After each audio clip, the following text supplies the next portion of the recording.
तो दोस्तों movie explain series में आपका स्वागत है। आज हम बात करने वाले हैं गार्डियंस ऑफ द गैलेक्सी की। एमसीयू की इस 10th मूवी में कुछ अजीब एलियंस की कहानी दिखाई गई है जो कि पूरी गैलेक्सी को तबाह होने से बचाते हैं। ये मूवी बहुत ही इंटरेस्टिंग है, पर अगर आपको ये फिल्म अच्छी तरह नहीं समझी है तो ये वीडियो देखते रहिए। आज मैं guardians of the Galaxy movie की पूरी स्टोरी शॉर्ट में एक्सप्लेन करूंगा। तो इस फिल्म की शुरुआत होती है 1988 में, जहाँ पीटर क्विल नाम के एक बच्चे की माँ कैंसर से मर जाती है और जब वो उदास होकर उस हॉस्पिटल से बाहर आता है तब उसे कुछ एलियंस किडनैप कर लेते हैं और वो उसे पृथ्वी से बहुत दूर लेकर चले जाते हैं। ये एलियंस लुटेरे थे जिन्हें रेवेजर्स कहा जाता है और उनका लीडर था योंडू ओडोंटा। रेवेजर्स पैसों के लिए गैर कानूनी काम करते थे। उन्होंने पीटर क्विल को इसीलिए किडनैप किया था क्योंकि किसी ने उन्हें इस काम के लिए पैसे दिए थे, पर योंडू ने पीटर की डिलीवरी करने की बजाय उसे अपने पास रख लिया और उसे अपने ग्रुप का हिस्सा बना लिया। पीटर क्विल ने कई साल तक योंडू के साथ काम किया और वो स्टार लॉर्ड के नाम से मशहूर हो गया, पर वो योंडू और उसके साथियों से नफरत करता था क्योंकि उन्होंने उसे उसके परिवार से दूर कर दिया था। पीटर हमेशा इस मौके की तलाश में रहता था कि वो रेवेजर्स का साथ छोड़ के भाग जाए। फिर 2014 में जेंडार प्लेनेट पर रहने वाला ब्रोकर नाम का एक एलियन योंडू को एक काम सौंपता है।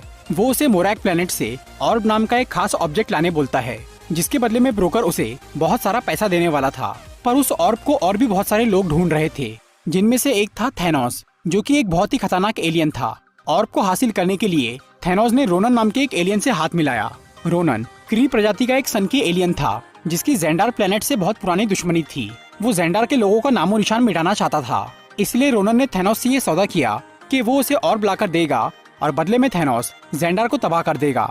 इस काम के लिए थैनोस ने अपनी दोनों बेटियों को रोनन के पास भेज दिया। नेबुला और गमोरा थैनोस की गोद ली हुई बेटियां थी जो कि थैनोस से नफरत करती थी और वो दोनों एक दूसरे को भी पसंद नहीं करती थी। दूसरी तरफ जब स्टार लॉर्ड यानी पीटर क्विल को योंडू और ब्रोकर के सौदे के बारे में पता चलता है तो वो अकेला मोरैक प्लेनेट पर पहुंच जाता है ताकि वो खुद ऑर्ब को बेचकर पैसे कमा सके और रेवेजर से पीछा छुड़ाकर भाग सके। फिर जब पीटर क्विल उस ऑर्ब को हासिल कर लेता है तभी रोनन की सिपाही भी वहाँ पहुँच जाते हैं और वो पीटर से ऑर्ब छीनने की कोशिश करते हैं, लेकिन पीटर उन सब से निपट के वहाँ से भाग जाता है। उसके वहाँ से निकलने के बाद योंडू और उसके साथी मोरैक पर पहुँचते हैं और जब उन्हें ये पता चलता है कि पीटर ने उनसे पहले वो ऑर्ब चुरा लिया तो योंडू पीटर को पकड़ने के लिए उसके सर पे इनाम रख देता है। उधर जब रोनन को ये पता चलता है कि स्टार लॉर्ड ने वो ऑर्ब चुरा लिया है तो वो गमोरा को उसके पीछे भेजता है। फिर पीटर क्विल जेंडार प्लेनेट पर जाता है ब्रोकर को वो ऑर्ब बेचने के लिए, पर जब वो ब्रोकर को ये बोलता है कि उस ऑर्ब के लिए रोनन के आदमियों ने उस पर हमला किया था तो ये सुनकर ब्रोकर बहुत डर जाता है। वो रोनन के मामले में नहीं पड़ना चाहता था, इसीलिए वो ऑर्ब खरीदने से मना कर देता है और वो पीटर को वहाँ से भगा देता है। तभी गमोरा वहाँ पहुँच जाती है और वो पीटर से वो ऑर्ब छीनकर वहाँ से भागने लगती है। इसी दौरान जेंडार प्लेनेट के दो एलियंस रॉकेट नाम का एक रकून और ग्रूट नाम का एक जिंदा पेड़ जब ये देखते हैं कि पीटर क्विल के सर पे इनाम है तो वो उसे योंडू के पास ले जाने का फैसला करते हैं। फिर गमोरा और पीटर के बीच ऑर्ब के लिए लड़ाई चालू हो जाती है और रॉकेट और ग्रूट इनाम के लिए पीटर के पीछे पड़ जाते हैं। इस तमाशे की वजह से जेंडार की नोवा सेना उन चारों को पकड़ लेती है और उन्हें एक जेल में डाल दिया जाता है।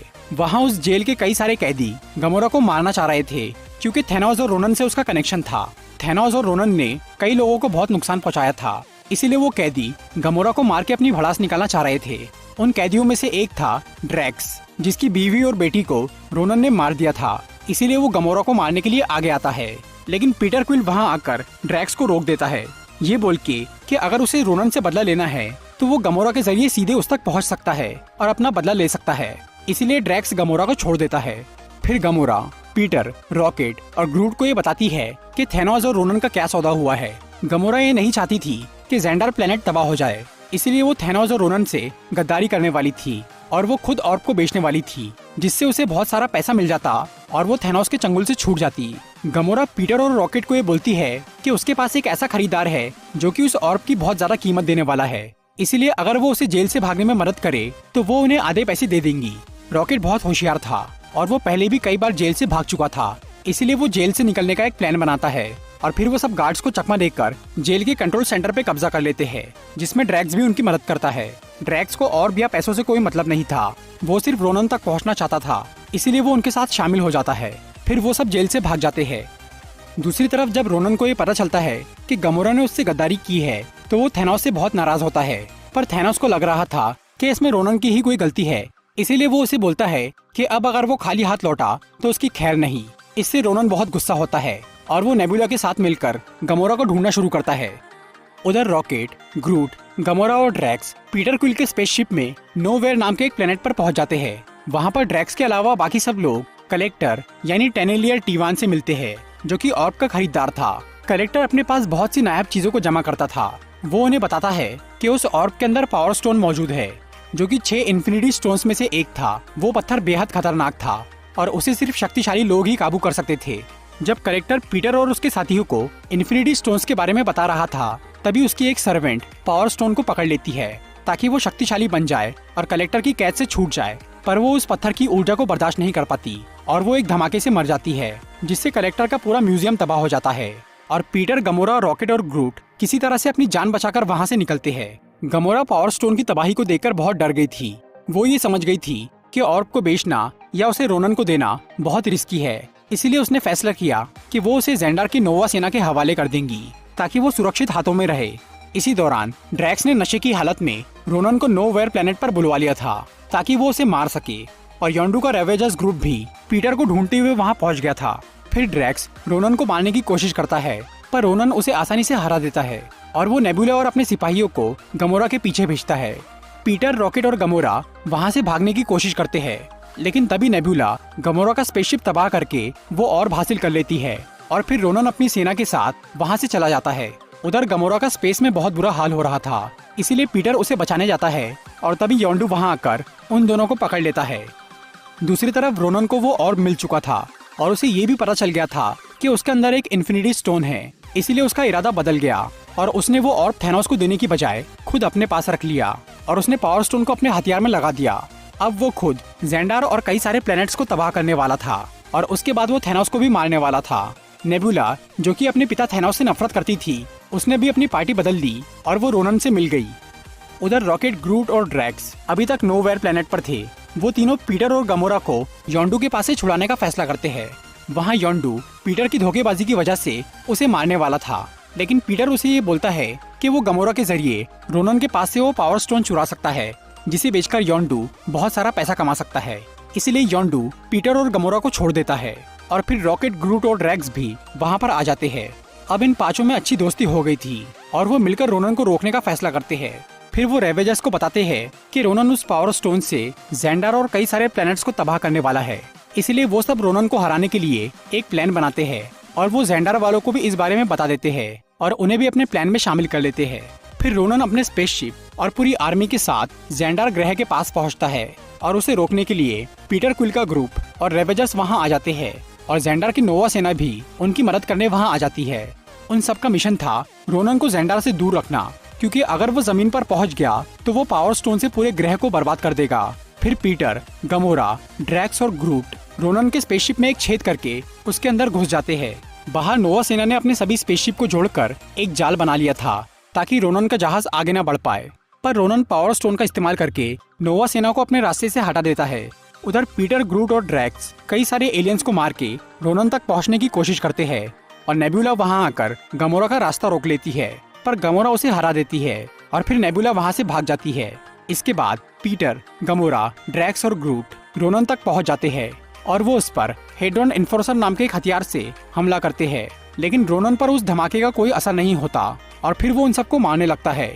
पर तभी रॉकेट एक स्पेसशिप से रोनन पर हमला कर देता है, जिससे रोनन का जहाज खराब हो जाता है और वो आसमान से नीचे गिरने लगता है। पीटर और उसके साथी वहाँ पर फंस गए थे और उनका वहाँ से निकलना मुश्किल था, इसलिए ग्रूट सबको बचाने के लिए अपने शरीर की शाखाएं पूरी तरह से खोल के एक कवच बनाता है ताकि उसके दोस्त उसमें सुरक्षित रहे। फिर वो जहाज नीचे गिर जाता है। ग्रूट की वजह से बाकी सब तो बच जाते हैं, पर वो खुद मर जाता है, लेकिन रोनन अभी तक जिंदा था। वो उस जहाज से बाहर आता है और वो पावर स्टोन से जेंडार को तबाह करने ही वाला था कि तभी पीटर उसका ध्यान भटकाने के लिए उसके सामने नाचना शुरू कर देता है, जिससे रोनन कुछ देर के लिए रुक जाता है। उतने में ही रॉकेट और ड्रैक्स उस हेड्रॉन इन्फोर्सर को तैयार कर लेते हैं और फिर वो उससे रोनन के हैमर पे हमला करते हैं, जिससे वो हैमर टूट जाता है और उसमें से पावर स्टोन निकल जाता है।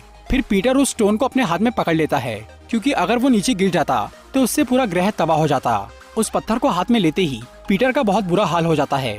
फिर गमोरा, रॉकेट और ड्रैक्स पीटर का हाथ पकड़ लेते हैं ताकि पावर स्टोन की एनर्जी डिवाइड हो जाए और पीटर बच जाए। फिर वो सब मिलकर उस स्टोन की एनर्जी को फोकस करते हैं और वो उससे रोनन को मार देते हैं। इसके बाद गमोरा उस स्टोन को एक नए ऑर्ब में बंद कर देती है।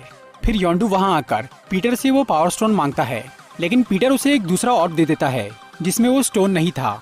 बाद में वो जेंडार की नोवा सेना को वो नया ऑर्ब दे देते हैं जिसमें पावर स्टोन था। पीटर क्विल और उसके साथियों ने पूरी गैलेक्सी को तबाह होने से बचाया था, इसीलिए सब लोग उन्हें गार्डियंस ऑफ द गैलेक्सी के नाम से बुलाने लगते हैं और उनका पुराना क्रिमिनल रिकॉर्ड भी मिटा दिया जाता है। जेंडार की नोवा सेना पीटर को ये बताती है कि उसकी बॉडी का चेकअप करने से उन्हें ये पता चला है कि वो सिर्फ आधा इंसान है। उसके पिता एक प्राचीन अंतरिक्ष जीव थे जिनकी शक्ति पीटर में भी मौजूद है, इसीलिए वो पावर स्टोन को इतनी देर तक संभाल पाया। और एक और राज की बात ये थी कि जिस आदमी ने योंडू को पीटर को किडनैप करने का काम दिया था वो पीटर का पिता ही था, जिसके बारे में हमें अगले पार्ट में पता चलेगा। फिर पीटर क्विल का ग्रुप यानी गार्डियंस एक स्पेसशिप में बैठकर पूरे ब्रह्मांड में घूमने निकल जाते हैं। रॉकेट ने ग्रूट की एक बची हुई टहनी को एक गमले में लगा दिया था जिससे एक नए ग्रूट का जन्म होता है। तो दोस्तों, ये थी guardians of the Galaxy movie की एक्सप्लेनेशन वीडियो। अगर आपको ये वीडियो अच्छी लगी हो तो इसे लाइक और शेयर जरूर करिए और ऐसी इंटरेस्टिंग वीडियोस देखने के लिए सब्सक्राइब कीजिए हमारा चैनल और इस बेल को दबाइए ताकि आपको हमारी वीडियोस सही टाइम पर मिल सके। Walking alone, the streets are empty. The only thing I can see is my own silhouette. I'm getting stronger, step by step. The clock is ticking, but there's no time for me.